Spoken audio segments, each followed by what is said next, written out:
Bem, então, como a gente falou, houve um ataque com 29 drones Shahed, né, lançados pelos russos de ontem para hoje.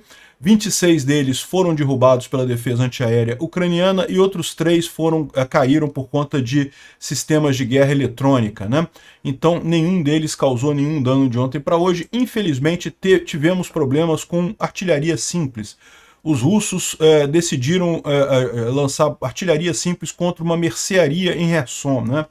Lembra que aqui em Kherson, a cidade de Kherson, ela está a poucos quilômetros aqui da linha de frente, né?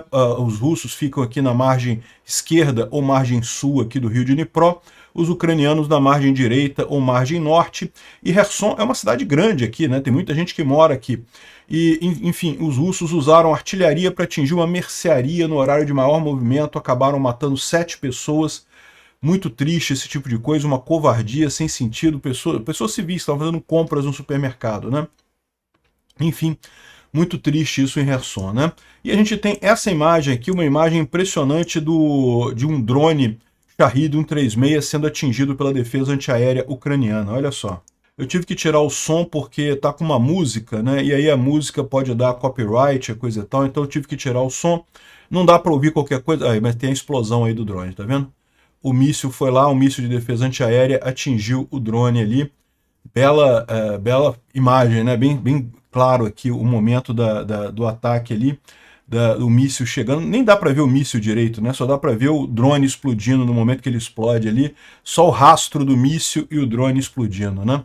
Então esse daí foi um dos exemplos, um dos drones que foi destruído pela defesa antiaérea ucraniana aqui, desses 26 que passaram por esse processo de ontem para hoje, né? Esse por acaso foi filmado e a gente viu, né? Bom, não teve ataque ucraniano contra a retaguarda russa, mas teve uma sabotagem ucraniana aqui contra um trem russo lá no Tartastão. O Tartastão é aqui, ó, é onde fica a cidade de Kazan, essa região aqui, né? Então é bem longe da linha de frente, mas vocês sabem, os ucranianos têm equipes infiltradas para fazer esse tipo de sabotagem. É lógico, não é algo que cause um enorme prejuízo, isso vai ser consertado, mas pelo menos por um tempo aí vai causar, que foi atingido por um drone ucraniano, né? Tem a imagem aqui. Ele filmou o momento que ele foi atingido pelo drone, tá? Ele e o outro oficial que estava com ele no triciclo aqui, pilotando. Repara que eles sabiam que estavam andando numa área que tinha muitos drones, tanto que estavam usando o sistema de guerra eletrônica aqui, esses canos que vocês estão vendo aqui, são antenas de sistemas de guerra eletrônica, né? Mas não resolveu não, né? Vamos ver aqui o vídeo. Aí, vem a explosão, o drone chega de lado, explode. Depois o cara que estava guiando ficou mais machucado, né? Ele, o próprio youtuber, acabou ajudando ele ali, tirando ele da região ali de perigo. O triciclo ficou totalmente destruído e coisa e tal. Embora ele seja um youtuber, ou seja um repórter, dá para ver que o cara está com um uniforme militar, tem treinamento militar, então é um alvo válido perfeitamente, né? Então ele está contando aqui essa história dele aqui. Tem a tradução aqui do que ele fala. O correspondente militar Denis Kulaga foi ferido próximo de Chassiviar, na DPR, né? DPR é a República Separatista de Donetsk, entre aspas, né? Porque não existe isso, é Ucrânia ali, né? Mas enfim, eles inventam essas coisas. De acordo com dados preliminares, quando ele estava retornando de uma filmagem, um drone FPV atingiu o veículo que ele estava, né? O jornalista recebeu destroços em ambas as pernas, bem como queimaduras e fraturas nos membros inferiores. Apesar disso, ele ajudou providenciar primeiros socorros para os oficiais feridos no momento, né? Nesse momento, o Kulaga está no hospital, mas ele não corre risco de vida ou saúde de forma alguma, né? Eu recebi a primeira ajuda em Artemovsk chama-se Bakhmut. Os russos gostam de dar nomes diferentes para cidades ucranianas, né? Eles examinaram minhas pernas completamente, tiraram os fragmentos que podiam ser removidos, alguns, infelizmente, são impossíveis. Ambas as pernas foram quebradas devido à onda de choque pelos fragmentos e as queimaduras para o rosto e também para as mãos, ele disse, né? Então, ou seja, o cara foi lá na linha de frente fazer brincadeira, acabou se ferrando nessa história, né? Tem mais mensagens dele aqui. O repórter Filatov está complementando aqui aquilo que eu já falei para vocês aqui, ó. O cara tinha um sistema de guerra eletrônica no veículo deles, né? E o FPV chegou no veículo sem nem pensar, né? o sistema de guerra eletrônica não interferiu com ele.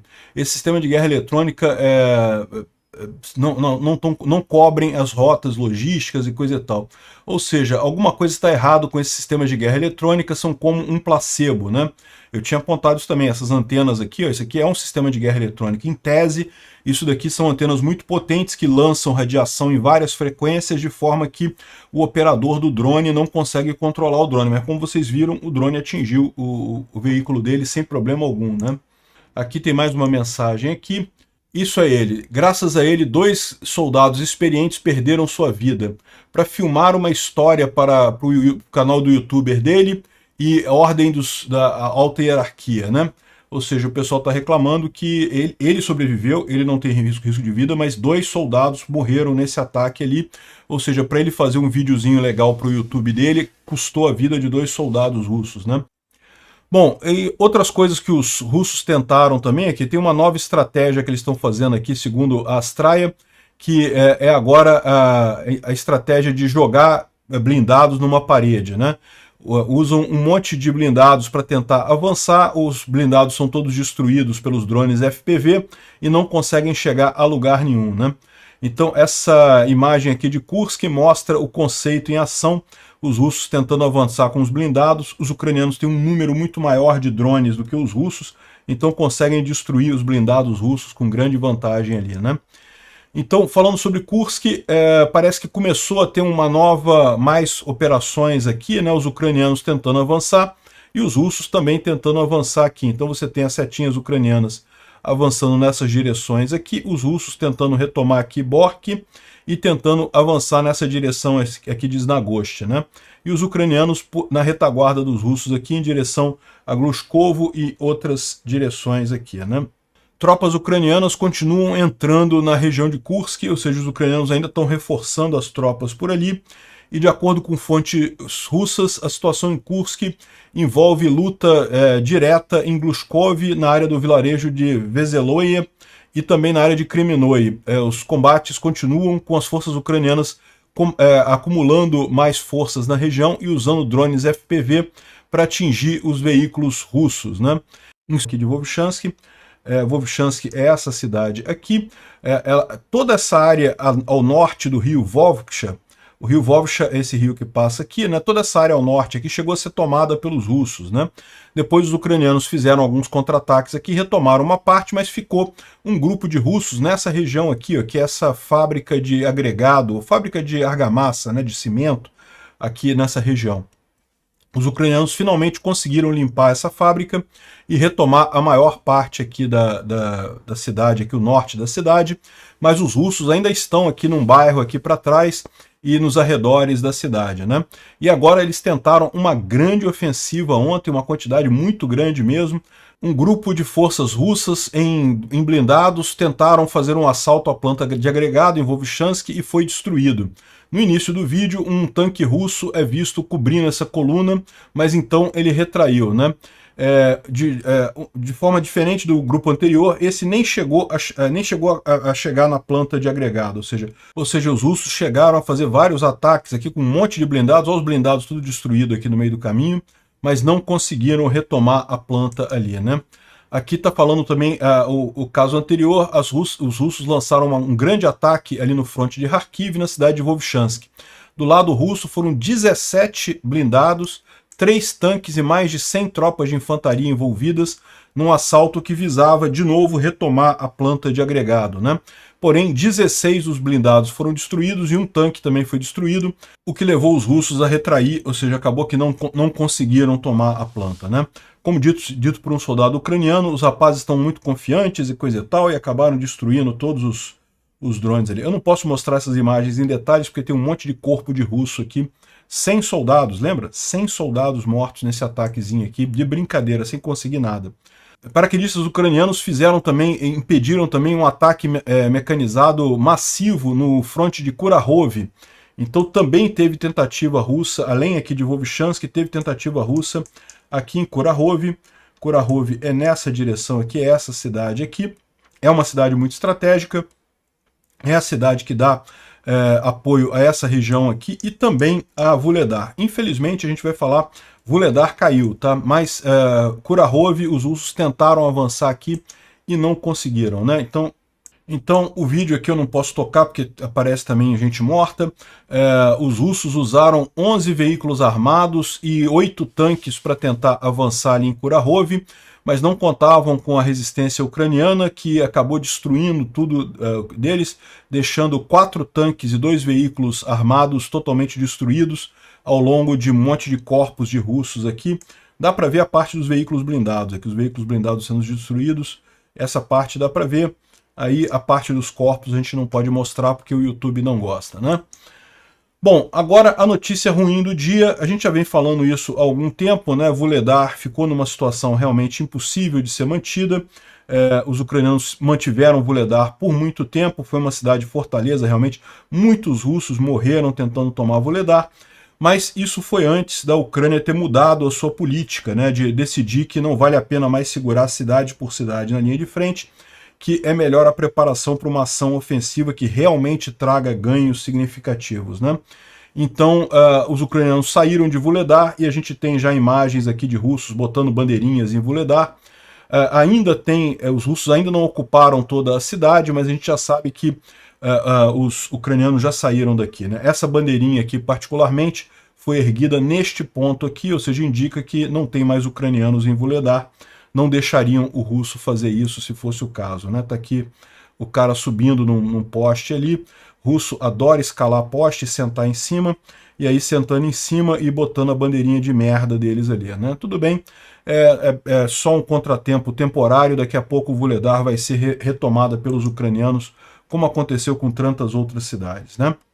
Isso era esperado, como a gente já falou, já tinha outras bandeirinhas sujas deles aqui também em outros lugares. Eu espero apenas que os ucranianos tenham conseguido recuar sem grandes perdas, sem grandes problemas ali de Vuhledar. Essa é a situação, já era esperado isso acontecer, né? Bom, a gente teve ontem a posse do Mark Rutte, né, que é o novo chefe da OTAN. Ele substituiu o Jens Stoltenberg, que era o anterior, né, o chefe anterior. Mas não tem nenhuma mudança, não há nenhuma mudança significativa no comando da OTAN. Ambos pensam de forma muito similar, ambos já deixaram claro que a Ucrânia é a prioridade e, lógico, também pretendem investir na segurança da Europa como um todo, né? Então teve a cerimônia ontem, já teve o primeiro discurso dele falando que a Ucrânia está no topo da lista, mas nós também precisamos fazer mais em termos de segurança coletiva e deterrência, né? Investir mais e fechar pontos de capacidade, falhas de capacidade. Precisamos também construir uma parceria com a OTAN que seja estabelecida ao longo dos tempos, inclusive com o Oriente, né? Todas as coisas são importantes, mas a Ucrânia é o que está em importância maior nos nossos pensamentos, né? Então, esse foi a declaração do Mark Rutte. Não vai ter nenhuma mudança em termos de OTAN, né? Agora, alguma coisa deixou o Putin assustado ontem, né? Isso não é uma coisa normal de acontecer, tá? Aconteceu várias vezes lá em 2022, quando a Ucrânia fez contraofensivas sérias e retomou Kharkiv, retomou Kherson, retomou grandes partes do território que os russos tinham temporariamente invadido ali na Ucrânia. A gente teve várias ocorrências disso, né, de reuniões de emergência no Kremlin, de chegar um motorclad do Putin de surpresa lá e coisa e tal para reunião no Kremlin. Não se sabe por que teve essa reunião ontem. Alguns estão dizendo que tem a ver com o Irã e o Hezbollah, né?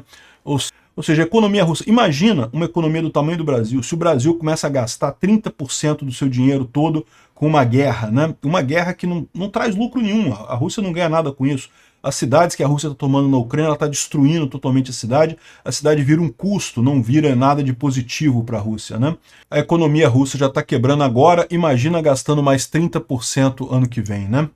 E, bom, a Astra Intel está lembrando aqui, que baseada em interceptação de comunicação russa nos últimos meses, existia um prazo que o Tsar deu, né, que o Putin deu para que as forças russas capturassem Pokrovsk e liberassem o Kursk, né?